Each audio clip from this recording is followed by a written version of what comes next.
Happy Halloween, everyone! Let's start this off with a sequel no one was asking for, See No Evil 2. See No Evil 2, directed by the Soska sisters, stars a returning Kane reviving his role as Jacob Goodnight.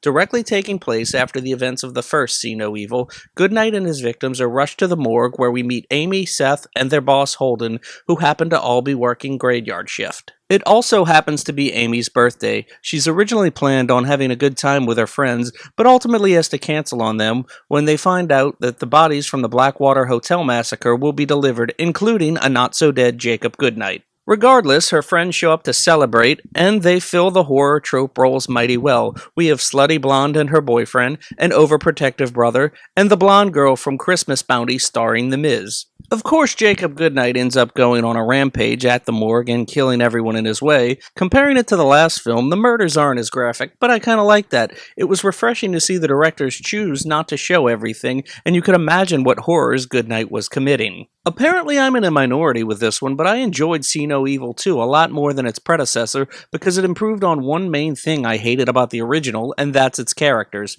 Now don't get me wrong, none of these characters are that deep, but they all have pretty decent chemistry together and were believable, but more importantly, likable. I think caring about a slasher victim is a lost art. If you're emotionally invested in a character, their horrific deaths will mean more in the long run.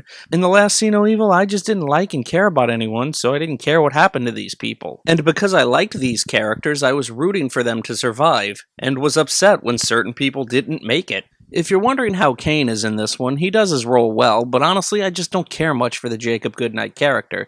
To its credit, they do a great job flashing back to the events from the first film, and you can see Goodnight's struggles and be reminded what happened the last time, including how his mother would torment and abuse Jacob when he was a child, before appointing himself a murdering machine acting as the hand of God.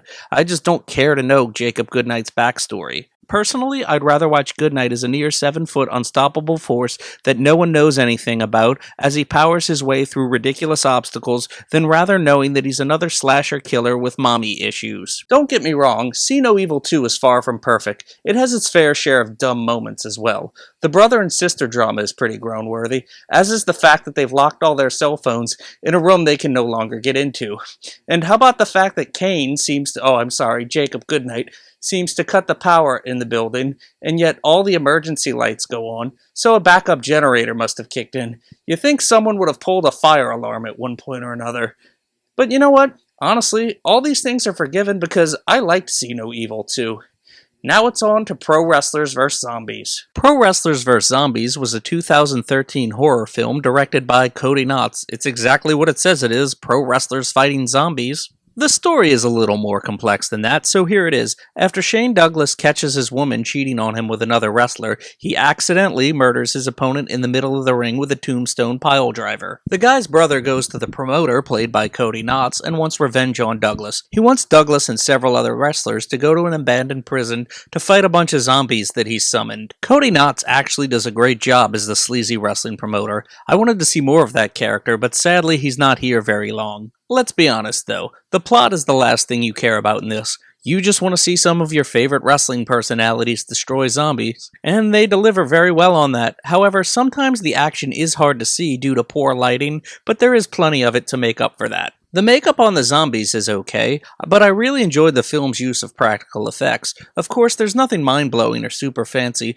but as we all know, practical effects always look better than CGI because the actors are actually interacting with these things like blood, guts, and gore. When I interviewed Shane Douglas, we discussed the film's dialogue and if they were able to freelance and ad-lib to how they would say things naturally as their wrestling persona. He mentioned that that was the case, and for some wrestlers it works and others it doesn't. Hearing people deliver what feels like wrestling promos to each other when they're supposed to naturally be talking just doesn't work. Even if it's a film about wrestling, it feels weird. It's rather bizarre to see someone in their wrestling character mode one second, when acting opposite side, Roddy Piper, is doing a much better job acting like they're in a movie. Speaking of Piper, he does a fantastic job in this, and, spoiler alert, there's a scene where he discovers Hacksaw Jim Duggan has been turned into a zombie, and honestly it's rather touching.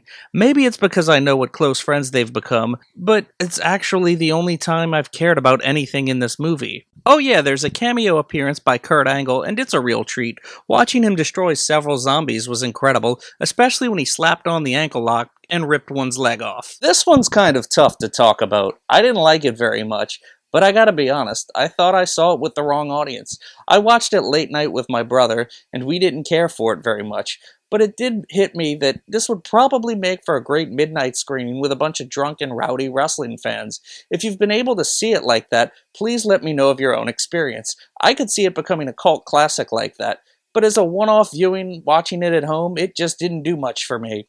Up next, we have El Santo and Blue Demon taking on the Wolfman and Dracula. Santo and Blue Demon vs. Dracula and the Wolfman was a Mexican horror film from 1972. Over 400 years ago, a distant relative of Professor Luis Cristaldi slayed Dracula and the Wolfman with a special dagger. After receiving a letter threatening his family's lives, including his niece, his daughter, and his granddaughter, the professor asked the help of El Santo, who says he'll do anything to try and help. Of course, after the professor asks this, he's kidnapped and sacrificed by a hunchback named Eric to raise both Dracula and the Wolfman. It's at this point, when the professor's gone missing, that Santos gets his buddy Blue Demon to help. Because when you think supernatural undead stopping force, you think these two guys. Between figuring out how they're going to kill the remaining members of the Cristaldi family, the Wolfman and Dracula are also abducting people and turning them into werewolves or vampires, basically just to pad out the monster count for Santo and Blue Demon to beat up in the final. I didn't like this one that much. I kept waiting for El Santo and Blue Demon to have some sort of interaction with Dracula and the Wolfman, but it didn't happen until the very end, and while it was satisfying, it was hard to say this film felt like they were facing each other, because most of the time they're just shown sitting around a house making sure these girls were safe. They didn't even really do a great job at protecting the women either. One of them is seduced by the Wolfman, and the other winds up being bitten by Dracula. This is to be one of the weakest films for lucha heroes I've ever seen. I'm honestly rather surprised that I didn't like this film. It's just not very scary or entertaining, and it really does feel like its runtime of an hour and 40 minutes. But I will say it's an interesting film to look at for lucha libre cinema history.